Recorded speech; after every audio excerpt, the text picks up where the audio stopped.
Reptile expos are a core aspect of the entire reptile industry, but anybody who has been in the reptile hobby for any length of time can identify several issues that have been plaguing reptile shows for the last several years.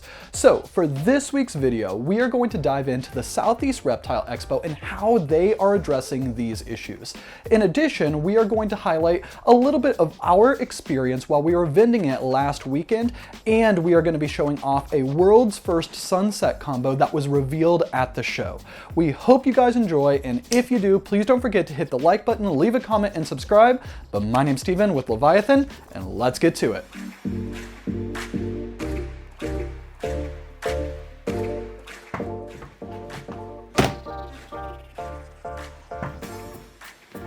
Today is the day that we have been waiting for, what feels like forever, and that is the Southeast Reptile Expo. So we are getting ready right now. We got to finish up some last minute packing things, and then we're going to get on the road down to Atlanta, Georgia, and we're going to set up, and we can't wait to see everybody there.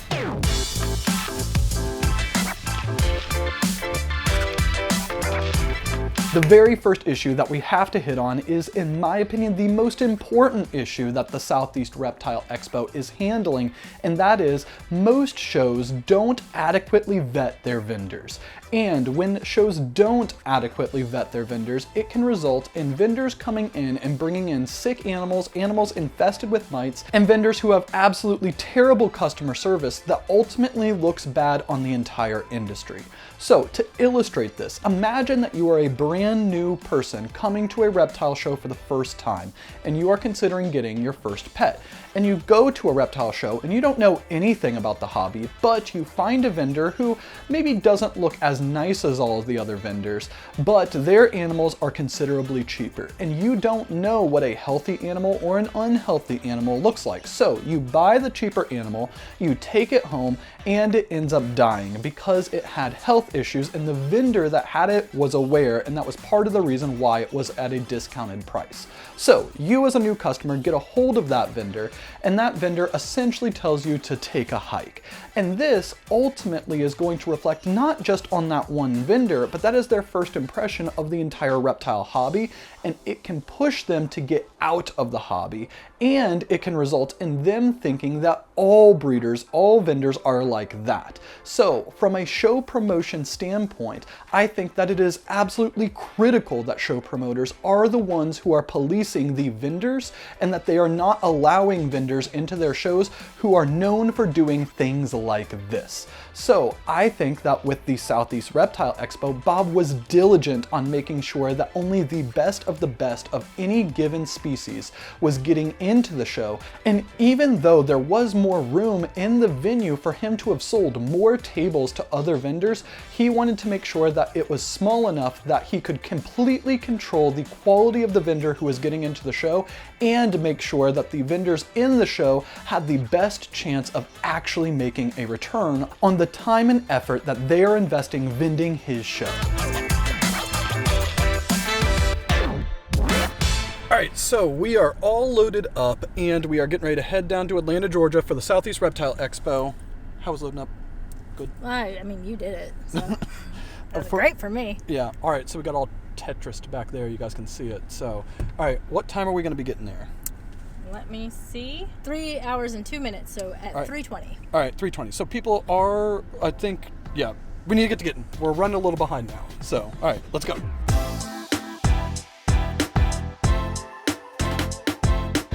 Wait, here, put it out, put it out. Oh, he looks really good. Like, damn. This leads into the second issue, and that is it is critical for the success of a show to maintain the proper balance for the species of breeders that are going to be vending the show. And I say this because it's not uncommon to go to a show where the vast majority of breeders are ball python breeders, are crested geckos, are leopard geckos, things like this, and it results in a situation where the money for, let's say, ball pythons in this case, gets splintered 100 different ways, and none of the ball python breeders feel that they had a good show. But if the same exact crowd had came to the show, but there had only been 30 ball python vendors instead of 100, 100, that means that each person who would have sold a ball python would probably have gotten a larger share of the pie, and those vendors would have had a better show. And I think that this is something that Bob has nailed perfectly. He knows that he could bring in a lot more vendors and he could make more money by selling more tables, but he wants to ensure that his vendors have a good experience. So right now he is not adding any more ball python vendors until he gets to 10,000 people through the door in order to ensure that there is enough pie to go around for everyone. From the customer perspective, if you want to come in and find a weird, eclectic, exciting species, but you go to a reptile show and it's all the same things that you see 100 other times, it doesn't feel unique.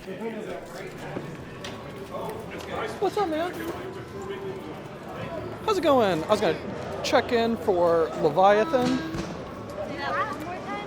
Checking in for Leviathan snakes.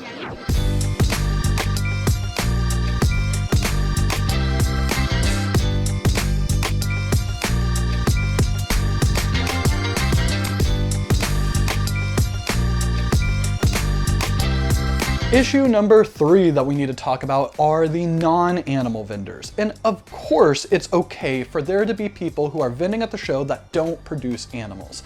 But it is not uncommon for some shows to allow vendors in that have nothing to do with reptiles entirely. So when it comes to the Southeast Reptile Expo, every single vendor there had to be directly related to reptiles in some way. And there were art vendors there, and there were 3D printed toys, but they were all related to reptiles, and those non-reptile vendors weren't the ones who were dominating the show. And when it comes to some of the more local shows, it's not uncommon for there to be a roof gutter salesman or an MLM or a purse sales. And these types of vendors are okay if maybe there is a last minute cancellation and they need to have a table filled. But when those vendors get these tables and they keep them permanently, then what happens is even if the show is good, there's always going to be a roof gutter salesman at the shows, and it makes it feel like a flea market rather than a true professional reptile expo. Day 1 of Southeast Reptile Expo. I'm about to run over to the store, pick up a couple little things that we could use or maybe forgot, while Steven heads over to the show to start recording and getting some content for ourselves as well as for Southeast Reptile Expo promotion. And then we are going to have the doors open at 10 and start showing off our snakes.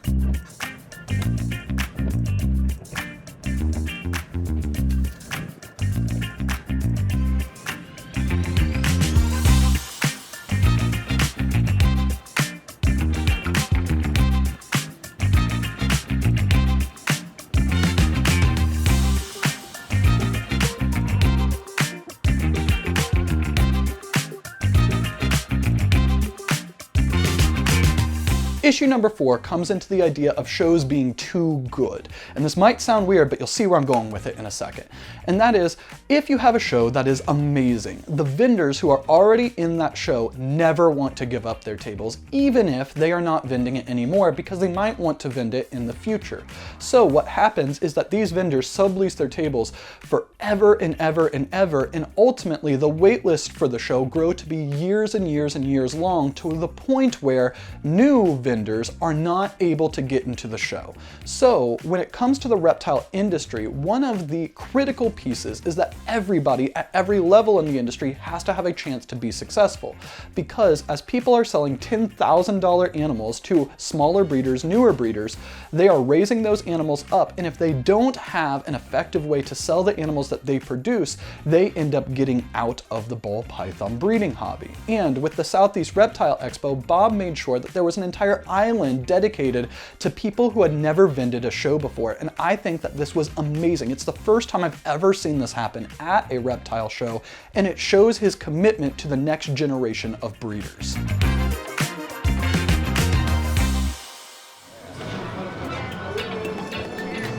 The elusive, the mythical, the Harbins.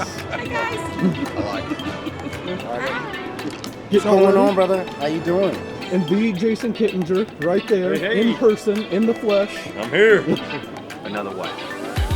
So I'm Winston with WHS Reptiles, and I've been working for quite a few years to finally see what a Sunset Freeway looks like. And this year I finally hit off of a few clutches. So we hit the Sunset Freeway.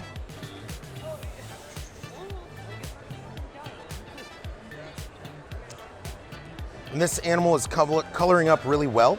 It actually hatched out silver and all this red started coming in. So it's only had one shed. I'm looking forward to seeing it as it ages. Yeah, I really want to see some Inchy and Leopard in here. Maybe Inchy, Leopard, or Orange Dream. I think would be great. Oh yeah. So how long were you working to hit that specific animal? I've been pairing for it for 3 seasons. 3 or 4 clutches per season, and I've just been missing. So this year, and I had some bad luck, some eggs went bad. So then this year, I actually hit the Freeway and the Super Asphalt version, which is really deep red, coming in really well. I would love to see this in hypo. Hoping we can see that in the next 2 seasons. So good. I love that Super Asphalt Sunset. Oh yeah, I'm really loving the idea, like I said, of Inchy, Leopard, and Orange Dream in both the Freeway and the Super Asphalt. I think the Super Asphalt could probably do without the Leopard, but I think 1 dose of Inchy, maybe some Orange Dream and hypo is where I'm long-term headed with this. Oh yeah. That's awesome. And then we also hit the dreaded Pastel. But I was actually really impressed by how much orange was still preserved and pattern was still preserved in this animal, even with the pastel. So this is a Super Asphalt Pastel Freeway. That's awesome. So, and we've done pretty well selling some guaranteed Freeway sunsets and some possible yellow belly or asphalt. Or I meant to say guaranteed asphalt sunsets, and some possible yellow belly, possible asphalt sunsets at this show. That's awesome. Hell yeah. Yep, so this is a male, that's a male, and that's a female. Awesome. Hell yeah. Yeah, so very happy with our outcomes.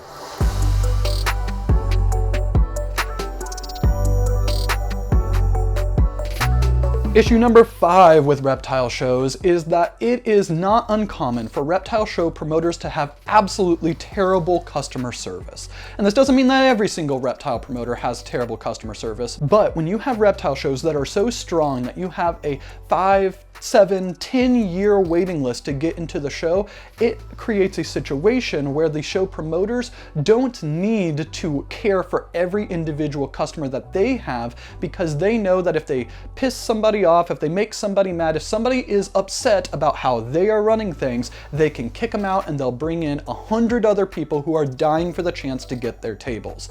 And ultimately what this does is it results in a situation where I think that there can be resentment for some of these show promoters who essentially are not doing a good job of showing their appreciation to their customers, which could be the guests or the vendors. And when it comes to the Southeast Reptile Expo, this is one of the biggest strengths that Bob and his team has. He does everything he can to make it a good experience for the vendors and the guests. For example, when you come into the show, he has him and his team helping vendors unload equipment from their vehicles and getting them set up, so that way it doesn't take as much work and it can go faster for everybody, so they can get out and go to dinner and not be stuck setting up for a reptile show for hours and hours and hours.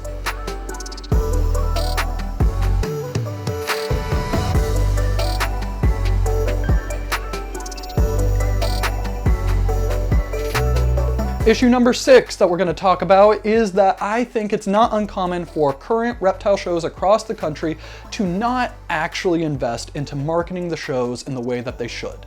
So the reptile show promoter is doing a huge service for the reptile industry by providing an avenue for the public to see reptiles and providing the vendors a way to sell their animals. But the core piece that they are doing is they have to get the public to the show and they have to get the vendors with the right animals to the show. But if the show promoters are not really investing in promoting these shows, the public doesn't know about it, and the only way that people are going to come to the show is if they were already part of the reptile hobby.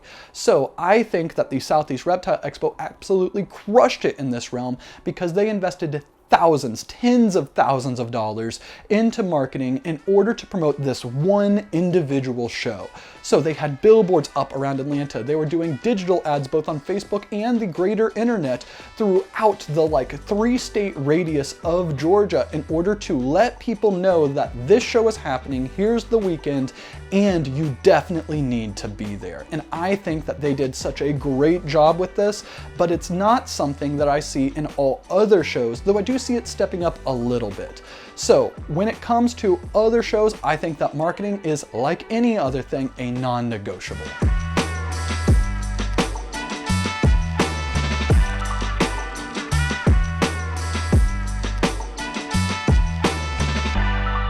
The last issue with many reptile shows is that they are so focused on the reptile hobby that they don't find ways to increase the prestige and increase the standing of the reptile hobby in the eyes of the public. So an example that Bob did for the Southeast Reptile Expo is that he worked with Monster, so that way they would sponsor the entire Southeast Reptile Expo, and while you were there, you could go up to the Monster booth and get free Monster Energy drinks throughout the entire show, and there was no limit to it, and it was a great addition. But what this did from the point of view of the public is that they come to a show like this and they see a national brand that everybody has heard of sponsoring the show, giving out free drinks, and ultimately it raises the prestige of the show. It adds a positive reinforcement to the perception of the entire reptile industry, because if Monster was sponsoring this, it obviously has to be high-end enough for it to be valuable for them to be here and in this situation.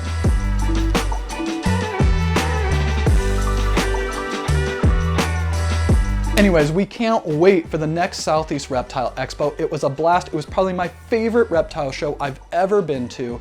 And if you guys enjoyed the video, please don't forget again to hit the like button, leave a comment, and subscribe, but we will see you next week.